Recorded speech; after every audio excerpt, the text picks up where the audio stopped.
Hello everyone, welcome once again in my YouTube channel in AK career academy. तो देखिए, अभी हम लोग क्लास 10 के बायोलॉजी को पढ़ रहे हैं, जिसमें आपको यूनिट फर्स्ट का बी पढ़ाया जा रहा है और वो चैप्टर का नाम है श्वसन यानी रिस्पायरेशन। और इसमें पिछले वीडियो में हम आपको मानव श्वसन तंत्र का यानी ह्यूमन रिस्पायरेटरी सिस्टम जो है उसका फिगर ड्रॉ करना सिखाए थे। अगर आप वो वीडियो नहीं देखें तो इस वीडियो के डिस्क्रिप्शन में उसका लिंक आप देख सकते हैं वहाँ से। और आज के क्लास में हम आपको बताने वाले हैं मानव श्वसन तंत्र में जितने सारे भी अंग शामिल होते हैं वो अंग कैसा होता है और उसका क्या काम होता है, उसके बारे में आज के क्लास में हम लोग जानेंगे। तो देखिए, मनुष्य के श्वसन तंत्र में बहुत सारे ऑर्गन्स पाए जाते हैं, बहुत सारे अंग पाए जाते हैं, जिसमें एक प्राथमिक अंग है नासा गुहा।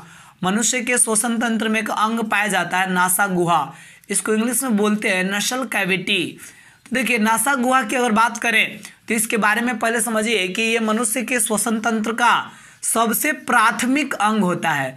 ये मनुष्य के श्वसन तंत्र का सबसे प्राथमिक अंग है, यानी सबसे पहला अंग है। और नासा गुहा के माध्यम से ही हम क्या करते हैं, श्वसन गैसों को श्वसन गैसों को ऑब्जॉर्ब करते हैं। और जनरली नासा गुहा के माध्यम से हम करते हैं क्या है कि वायुमंडल से जो वायु होता है इस वायु को ऑब्जॉर्ब करने का काम किया जाता है, यानी वायु को अवशोषित किया जाता है। शरीर के अंदर वायु प्रवेश करता है कहाँ से, नासा गुहा के माध्यम से। और आपको पता है कि नासा गुहा में यानी नाक में दो छिद्र पाया जाता है। नाक को ही नासा गुहा कहा जा रहा है। नाक में दो छिद्र पाया जाता है और इन दोनों छिद्रों के माध्यम से वायुमंडल का जो वायु है ये हमारे नाक के अंदर प्रवेश करता है। और फिर होता क्या है कि नासा गुहा में एक विशेष प्रकार की ग्रंथि पाया जाता है जिसका नाम है श्लेष्मा ग्रंथि।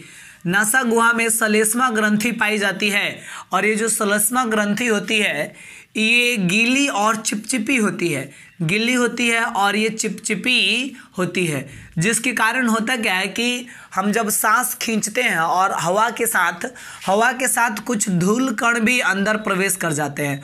हवा के साथ कुछ डस्ट का कण भी हमारे नाक के माध्यम से प्रवेश करता है, लेकिन नाक में जाने के बाद श्लेष्मा ग्रंथियाँ चूँकि गीली और चिपचिपी होती है तो वो धूल कण जाकर श्लेष्मा ग्रंथियों में चिपक जाता है और वो आगे नहीं बढ़ पाते, यानी हमारे शरीर के अंदर प्रवेश नहीं कर पाता।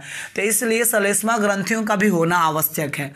अब इसके बाद नासा गुहा के बाद एक नलिका, नासा गुहा से आगे यानी नाक जहाँ एंड होता है वहाँ से एक नालिका शुरू होती है, जिस नालिका को ग्रसनी के नाम से जाना जाता है। इसको कहा जाता है फेरिंग्स। ग्रसनी को इंग्लिश में हम बोलेंगे फेरिंग्स, ठीक है। अब यहाँ पे फेरिंग्स की अगर बात किया जाए तो इसके बारे में हम जानेंगे कि फेरिंग्स जो है सबसे पहले ये दो भागों में बटा होता है, जिसका पहला पार्ट होता है नैसोफेरिंग्स और दूसरा पार्ट होता है इसका लैरिंग्स। अब आप समझिए कि नैसोफेरिंग्स क्या है और लैरिंग्स क्या है। तो देखिए, नाक के माध्यम से सबसे पहले हम सांस को खींचेंगे, तो नाक से सांस खींच ले, फिर इसके बाद ये ऊपर की ओर जा रहा है और ऊपर से ऐसे टर्न करेगा एक नालिका, ऊपर से एक नालिका इसे मोड़ेगा, तो जहाँ से ये घूम रहा है ना उस घुमावदार रास्ता को नैसोफेरिंग्स कहा जाता है। यानी हमारे नासा गुहा से आगे ग्रसनी खुलती है और ग्रसनी का वैसा पार्ट जो घुमावदार होता है उसको ही हम क्या कहते हैं, नैसोफेरिंग्स कहते हैं। तो हम कह सकते हैं कि हमारे नासा गुहा के आगे का जो घुमावदार रास्ता होता है उसको नैसोफेरिंग्स कहते हैं। अब खुद से सोचिए, जब हम लोग सांस लेंगे तो नाक के माध्यम से श्वसन गैस प्रवेश करेगा, तो एक रास्ता होगा जो वहाँ जाने के बाद टर्न करेगा, नीचे की ओर मुड़ेगा, तो उसी घुमावदार रास्ता को हम क्या कहते हैं, नैसोफेरिंग्स कहते हैं। और आप फिगर वाला वीडियो देखें तो वहाँ पे समझाया भी गया बढ़िया से कि नैसोफेरिंग्स कहाँ होता है। अब उसके बाद ये जो नैसोफेरिंग्स है ये आगे चलकर, सोचिए कि थोड़े दूर घुमावदार रहेगा, फिर आगे चलकर ऐसे थोड़े दूर तक ये घुमावदार रहेगा और फिर ये जो है आगे चलकर और ये टर्न लेकर और फिर ऐसे सीधा हो जाएगा। तो जब ये सीधा हो जाएगा तब इसको हम क्या कहेंगे, लैरिंग्स कहेंगे। यानी नैसोफेरिंग्स जब आगे चलकर सीधा हो जाता है तब इसको किस नाम से जाना जाता है, तब इसको लैरिंग्स के नाम से जाना जाता है। तो ये भी सिंपल है। अब इसके बाद क्या होगा कि श्वसन गैस नैसोफेरिंग्स के बाद लैरिंग्स में और लैरिंग्स के बाद श्वसन गैस पहुंचेगा श्वास नली में। कहाँ पहुंचेगा, श्वास नली में। श्वास नली का एक और नाम है, इसको हम ट्रैकिया भी कह सकते हैं। तो देखिए, जो श्वास नली यानी ट्रैकिया जो होता है ये उपास्थियों का बना हुआ होता है। ट्रैकिया किससे बना हुआ होता है, उपास्थियों द्वारा निर्मित होता है, उपास्थियों द्वारा बना होता है। उपास्थि का मतलब होता है मुलायम हड्डियों के द्वारा ये बना हुआ रहता है। उपास्थियों द्वारा ये वलय के रूप में, वलय मतलब समझ रहा ना, ऐसे जैसे ये आगे जब थोड़ा सा बढ़ेगा ना तो होगा क्या, यहाँ से ऐसे उपास्थियों का वलयकार रचना जो है जुड़ा हुआ रहता है। उपास्थियाँ जो है ऐसे वलय के रूप में जुड़ी हुई रहती है और वलय के रूप में जुड़कर और ये ट्रैकिया का निर्माण करती है। और फिर यहाँ पे समझेंगे कि ट्रैकिया जो होता है इसके दोनों ओर, ये जो ट्रैकिया है ना, इसके दोनों ओर दो स्वर रज्जु पाया जाता है। ट्रैकिया के दोनों ओर जो है, दोनों ओर स्वर रज्जु पाया जाता है। और ये जो स्वर रज्जु है, जैसे हम लोग स्पीकर देखते हैं ना, स्पीकर, उसी प्रकार बूफर के जैसा स्वर रज्जु भी दुगो। यहाँ पे गर्दन के पास ट्रैकिया है और यहाँ दो साइड में स्वर रज्जु है। और ये जो स्वर रज्जु होता है ये कंपन करता है। स्वर रज्जु क्या करता है? कंपन करता है। जब हम लोग बोलने की कोशिश करते हैं तो ये कांपता है और इसके कंपन से ये आवाज़ निकलता है। तो आपको ध्यान में रखना है कि ट्रैकिया के दोनों ओर एक एक स्वर रज्जु पाया जाता है जिसके कंपन के फलस्वरूप आवाज़ क्रिएट होता है। देखिए, जब तक कोई वस्तु कांपेगा नहीं ना, जब तक उसमें कंपन नहीं उत्पन्न होगा तब तक ध्वनि उत्पन्न नहीं होगा, साउंड नहीं बनेगा। मान लीजिए कि एक थाली है, थाली को लेकर जब हम डंडा से पीट दिए तो पहले थाली में कंपन उत्पन्न होगा, तब जाकर उससे आवाज़ निकलेगा। और जितना तेज़ कंपन होगा उतना ही तेज़ आवाज़ निकलेगा। जैसे डीजे बॉक्स वगैरह या साउंड बॉक्स वगैरह बजता है तो उसमें क्या होता है, बहुत ज़्यादा कंपन होता है जिसके चलते ज़्यादा आवाज़ निकलता है।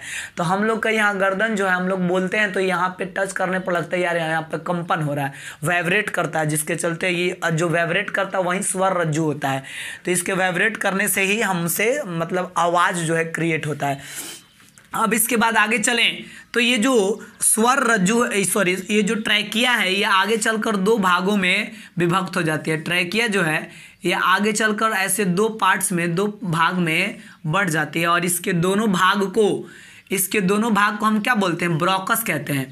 मतलब ये जो श्वास नली आगे चलकर दो भागों में बढ़ जाती है और इसके दोनों पार्ट्स को क्या बोलते हैं? ब्रोकस। यानी ट्रैकिया से आगे ये भी ब्रोकस हो गया और ये भी क्या हो गया? ब्रोकस हो गया। और फिर दोनों ब्रोकस से जो है दोनों अलग अलग फेफड़े जो है जुड़े हुए रहते हैं। दोनों ब्रोकस से अलग अलग दो फेफड़े जो है जुड़े हुए रहते हैं। यानी ये भी हमारा फेफड़ा हो गया और ये भी फेफड़ा हो गया। तो हम कह सकते हैं ब्रोकस को जब डील करना होगा तो हम बोलेंगे कि ट्रैकिया जो है आगे चलकर दो शाखाओं में बढ़ जाता है और इसके प्रत्येक शाखा को ब्रोकस कहा जाता है। और दोनों ब्रोकस से एक एक फेफड़ा जो है ये जुड़ा हुआ रहता है। और फेफड़ा की बात करें तो फेफड़ा जो है ना, ये मनुष्य के शरीर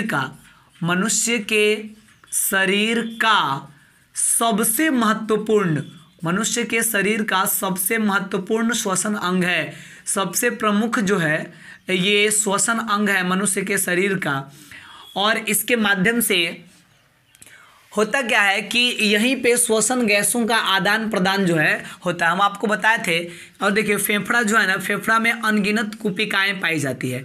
छोटे छोटे बैलून के शेप की कुछ अनगिनत रचनाएं पाई जाती है, कुपिकाएं जिसको बोलते हैं। और हम लोग जब सांस खींचते हैं तो जो ऑक्सीजन आता है ना उस कुपिकाओं के अंदर प्रवेश करता है और कुपिकाओं के अंदर ब्लड भी पहुंचा हुआ रहता है।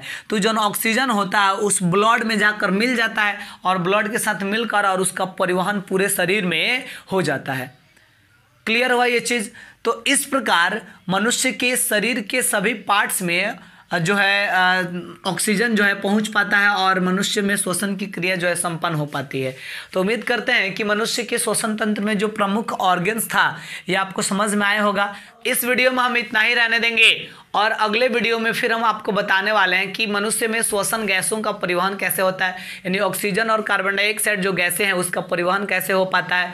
और साथ ही साथ हम इसमें जानेंगे कि जो स्थलीय जीव है वो जलीय जीव के कंपैरिजन में किस प्रकार सांस लेने के संदर्भ में अधिक लाभदायक स्थिति में है।